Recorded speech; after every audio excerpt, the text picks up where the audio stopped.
On July 24th, 1991, one family's worst nightmare came true. Their 7-year-old daughter went missing from their very own home during the night. To this day, nobody knows what happened to her, or if she's even still alive. But what happened that night, and how was it possible that not a single one of the 9 other people in the house saw what happened? Ishii Mai, 7 years old at the time, lived in a 2-story house with her rather large family. Even for Japan, the number of people living under the one roof was considered quite a lot. Mai lived with her father, 37, and mother, 27, her 2 younger brothers, 6 and 1, her grandparents on her father's side, 74 and 66, her cousin, her father's niece, 17, and her cousin's boyfriend, who also worked for her father, 22. The house this rather large family lived in was basically split in 2, with a staircase both inside the house and another outside leading to the 2nd floor. Mai, her brothers, and her parents all generally slept in the same room. Her father also ran his construction business from the house. On July 24th, 1991, the summer holidays had just started, so Mai was hanging out with 2 of her friends. These 2 girls, sisters in the 4th and 2nd grades, were the children of one of her mother's friends, and they were also planning to spend the night in the Ishii household for a sleepover. The girls watched TV and played video games, and then around 9:30 p.m, the 3 girls went to sleep in a semi-double bed on the 2nd floor. An hour later, Mai's mother went to check on the girls, and that was the last time anyone saw her. When the other 2 girls woke up around 5:20 a.m. the next morning, she was gone. The girls ran to let Mai's father know that she was missing, and after the family was unable to find her, they called the police around 6 a.m. But what happened? How could a 7-year-old disappear in a house full of people? On the night Mai disappeared, there were 10 people in the house, 5 adults and 5 children. Mai's parents, Mai's grandparents, and Tamagawa, her cousin's boyfriend who worked for her father. Then there was Mai, her 2 friends, and her 2 brothers. On the night of the sleepover, Mai's cousin wasn't at home. She had returned to her parents' house, and although Tamagawa was supposed to join her, some sudden work came up, so he had to stay behind. Police investigations revealed the following sequence of events the night Mai disappeared. At 8:50 p.m, Mai's father and her 2 brothers went to bed. He tended to go to bed early because he had to get up early for work, so this was nothing unusual. Roughly half an hour later, at 9:20 p.m, Mai's grandparents then got in a taxi to visit a snack bar. They made sure the door on the 1st floor was locked when they left. 10 minutes after that, Mai and her 2 friends went to bed. At this point, only Mai's mother and Tamagawa were still awake and in the house. But at 10 p.m, Tamagawa then also left to call a friend from a nearby payphone. The friends agreed to meet shortly thereafter in Koriyama. Tamagawa was on the 1st floor, and after briefly leaving, he returned 15 minutes later to get changed, and then once again left the house. At 10:30 p.m, Mai's mother checked on the girls in the bedroom.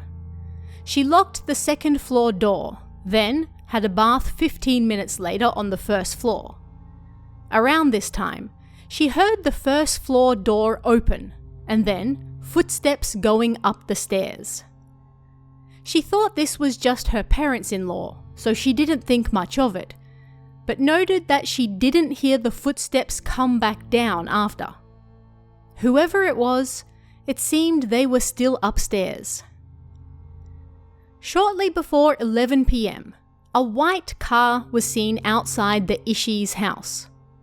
This white car remains perhaps the most vital clue to Mai's disappearance, but unfortunately, to this day, the owner of that car remains unknown. The car reportedly had its bonnet open, like it was having some sort of trouble, but the engine was still running.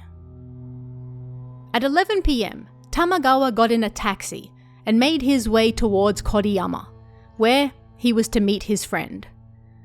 Reportedly, his friend didn't show up, so Tamagawa then spent the rest of the night on a bench in front of a department store. 10 minutes after Tamagawa left, at 11:10 p.m, Mai's mother also went to bed in the same room as her husband and 2 sons on the second floor. Everyone in the house was now either asleep or outside. Mai's grandparents returned home around 2 a.m. and found the door on the first floor was unlocked.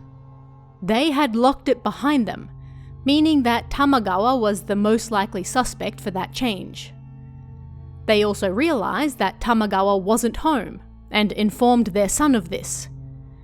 He told them he'd ask him about it tomorrow, and so they returned to the first floor and went to bed after locking the door again. At 4:20 a.m, Mai's father woke up, and he noticed that the door on the second floor was also unlocked as he made his way towards his office. At some point during the night, both doors that had been locked were then unlocked by an unknown party. An hour later, Mai's friends woke up and realized she was missing. They ran to tell her father, and the family immediately began looking for her. When they couldn't find her, they called the police at 6 a.m. 30 minutes after that, Tamagawa returned from his trip to Koriyama, having left there on the first train at 5:48 a.m. When he got back, he found the house in an uproar over Mai's disappearance. Mai's shoes were still in the house, meaning it was unlikely she walked out on her own. Police suspected that somebody carried her out. The person from the white car. However, police were also unable to find any fingerprints inside the house that didn't belong to someone who was already there that night. Mai was also terribly afraid of the dark and couldn't even go to the toilet by herself. So again, it was unlikely that she left the house by herself at night without her shoes, nor would she willingly follow a stranger outside. Naturally, Tamagawa was the first suspect, being the only non-blood relative adult in the house at the time. He also left the house around the same time Mai is believed to have gone missing. Yet, his taxi driver testified that he did indeed drive him to Koriyama at 11 p.m, and a worker near the department store, where Tamagawa spent the night on a bench, also testified to seeing him there during the night. Police kept Tamagawa detained for 2 weeks, but ultimately released him for lack of evidence. As mentioned earlier, Mai's father ran a construction business that Tamagawa worked for. It's perhaps important to note that he ran this business from home, meaning there were people coming and going from this already busy house constantly. Could one of those people have been involved in Mai's disappearance? It was, of course, a possibility, but police were unable to find anything conclusive. But Mai's father also suspected that it was someone closer to home, Tamagawa. Although the police released him from custody after their initial questioning, and he had an alibi for that night, Mai's father still thought he had to be behind her disappearance.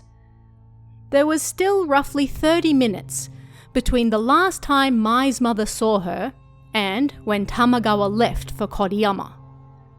Mai's mother also heard footsteps on the stairs while she was in the bath, and it was around this same time a white car was seen outside. Was it possible that Tamagawa was involved in abducting her during this time, handing her over to a third party, and then continuing about his business like nothing happened? Mai's father, at least, thought it was a good possibility. In fact, Mai's father ended up shuttering his business, firing Tamagawa, and then monitoring him for the next year by himself. He wanted to find something, anything, that was proof that he was involved in the disappearance of his daughter. He claimed that Tamagawa was a former delinquent who smoked thinners, so with his rough background and personality, it had to be him. And there was also even more damning evidence. Mai's two friends reportedly told her father that Tamagawa had spoken to Mai after dinner and said that he would visit her at midnight that night to play. However, the police ended up ignoring this statement because they felt the children had only said it because it was what the parents wanted to hear, and not because it was actually true.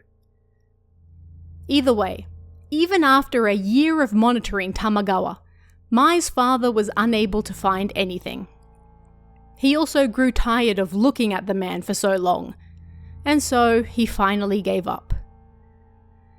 In the end, 3,900 investigators from the Fukushima police were involved in the search for Mai, and over the course of a month they searched a radius of 6 kilometers from the Ishii house.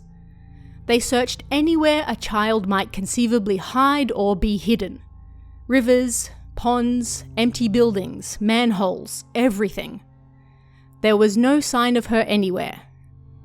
Tamagawa was initially the main suspect, but police were unable to find any evidence that he was involved, and he had an alibi for the night she went missing.